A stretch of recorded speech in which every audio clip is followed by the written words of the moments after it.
Hi friends, welcome back to my channel.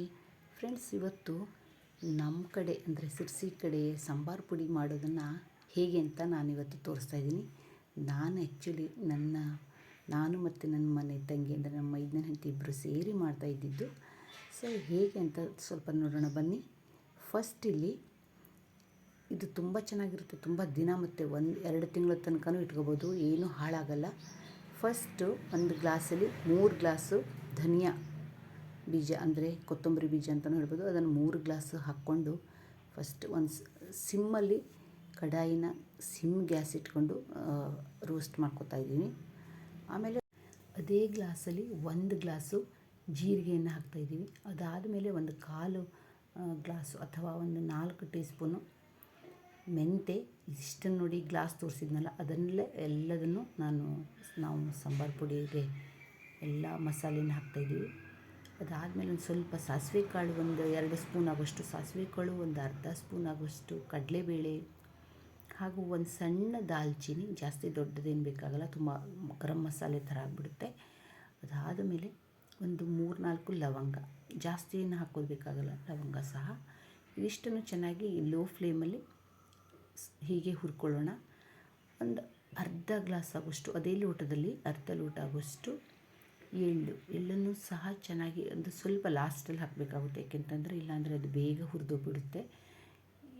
ಬೇರೆ ಎಲ್ಲದು ಸ್ವಲ್ಪ ಲೇಟಾಗಿ ಹುರಿದ್ರೂ ಎಳ್ಳು ಬೇಗ ಹುರಿದ್ಬಿಡುತ್ತೆ ಅಂತ ಲಾಸ್ಟಲ್ಲಿ ಹಾಕ್ಕೊಳ್ಳೋದು. ಎಲ್ಲದನ್ನು ಚೆನ್ನಾಗಿ ಹುರ್ಕೋಬೇಕಾಗುತ್ತೆ. ಸ್ವಲ್ಪ ಇಂಗು ರುಚಿಗೆ ತಕ್ಕಷ್ಟು.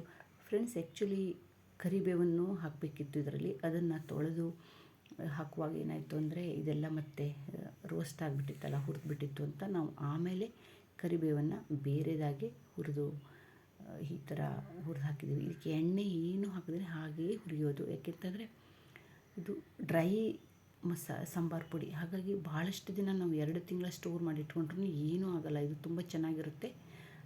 ನಾವು ಸಾಂಬಾರು ಮಾಡುವಾಗ, ಸಾರು ಅಥವಾ ಸಾಂಬಾರು ಮಾಡುವಾಗ ನಾವು ಕ್ವಾಂಟಿಟಿ ಎಷ್ಟು ಬೇಕೋ ಅಷ್ಟನ್ನು ಪುಡಿನ ಹಾಕ್ಕೊಂಡ್ರಾಗಿತ್ತು. ನೋಡಿ, ಚೆನ್ನಾಗಿ ಇದು ಹುರಿತಾ ಇದೆ. ಜಾಸ್ತಿ ಹೊತ್ತೇನು ಬೇಡ, ಒಂದು 10 ನಿಮಿಷ ಹುರಿದ್ರೆ 10ರಿಂದ 12 ನಿಮಿಷ ಹುರ್ಕೊಂಡ್ರಾಯಿತು. ಆಮೇಲೆ ನೋಡಿ, ಇಲ್ಲಿ ಕರಿಬೇವನ್ನು ಒಂದಷ್ಟು ನಾವು ತೊಳೆದು ಅದು ಒದ್ದೇ ಇರೋದ್ರಿಂದ ಅದರ ಜೊತೆ ಹಾಕಿರಲಿಲ್ಲ, ಸಪ್ರೇಟಾಗಿ ಹುರಿದು ಈ ಥರ ಇದನ್ನು ಚೆನ್ನಾಗಿ ಹುರ್ಕೋಬೇಕಾಗುತ್ತೆ, ಗರಿ ಗರಿ ಆಗೋ ಥರ. ಇದಕ್ಕೆ ನಾವು ಇಷ್ಟನ್ನೇ ಮಾಡಿಟ್ಕೊಳ್ಳೋದು. ನಾವು ಒಣಮೆಣಸಿನ್ಕಾಯಿ ಏನು ಹಾಕ್ಕೊಂಡಿಲ್ಲ. ಯಾಕೆಂತಂದ್ರೆ ಒಣಮೆಣಸಿನ್ಕಾಯಿ ಸಪ್ರೇಟಾಗಿ ಮೆಣಸಿನ ಪುಡಿನ ಅಂದರೆ ರೆಡ್ ಚಿಲ್ಲಿ ಪೌಡ್ರನ್ನ ಹಾಕ್ಕೊಂಡು ನಾವು ಸಾರು ಮಾಡುವಾಗ ಹಾಕ್ಕೋಬೋದು. ಸೊ ನಾವು ಇಷ್ಟನ್ನೇ ಹಾಕಿ ಇದನ್ನು ಚೆನ್ನಾಗಿ ಹುರಿದು ಕ್ರಿಸ್ಪಿ ಆಗೋ ಥರ ಹುರ್ಕೊಂಡು ಕರಿಬೇವು ಸಹ ಎಲ್ಲದನ್ನು ಸ್ವಲ್ಪ ತಣ್ಣಗಾಗ್ಲಿಕ್ಕೆ ಬಿಟ್ಟಿದ್ದೀವಿ. ಸ್ವಲ್ಪ ತಣ್ಣಗಾದ್ಮೇಲೆ ಪೌಡ್ರನ್ನ ಈ ಥರ ಪೌಡ್ರ್ ಮಾಡಿ ಒಂದು ಡಬ್ಬದಲ್ಲಿ ಸ್ಟೋರ್ ಮಾಡಿ ಇಟ್ಕೊಬಿಟ್ರೆ ತುಂಬ ಚೆನ್ನಾಗಿರುತ್ತೆ. ನೋಡಿ, 2 ಸರಿ ನಾವು ಮಿಕ್ಸರಲ್ಲಿ ಪೌಡ್ರ್ ಮಾಡಿದ್ದಾಯಿತು.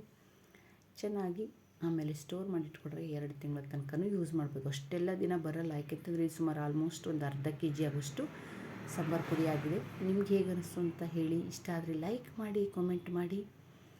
ಈ ಥರ ನಾವು ಸಾಂಬಾರು ಪುಡಿನ ಮಾಡಿಟ್ಕೊಂಡ್ರೆ ಬೇಗನೆ ಸಾಂಬಾರು ಮಾಡುವಾಗ ನಮಗೆ ಈಸಿ ಆಗುತ್ತೆ, ಹುರ್ಕೊಂಡು ಮಾಡೋ ಅಗತ್ಯ ಇರಲ್ಲ ಅಂತ ಸ್ಟೋರ್ ಮಾಡಿ ಇಟ್ಕೊಬಿಟ್ರೆ ತುಂಬ ಚೆನ್ನಾಗಿರುತ್ತೆ ಅಂತ ಹೇಳ್ತಾ ಈ ವಿಡಿಯೋನ ಎಂಡ್ ಮಾಡ್ತಾಯಿದ್ದೀನಿ. Thank you friends. ಮತ್ತೆ ಸಿಗೋಣ ಇನ್ನೊಂದು ವಿಡಿಯೋದೊಂದಿಗೆ.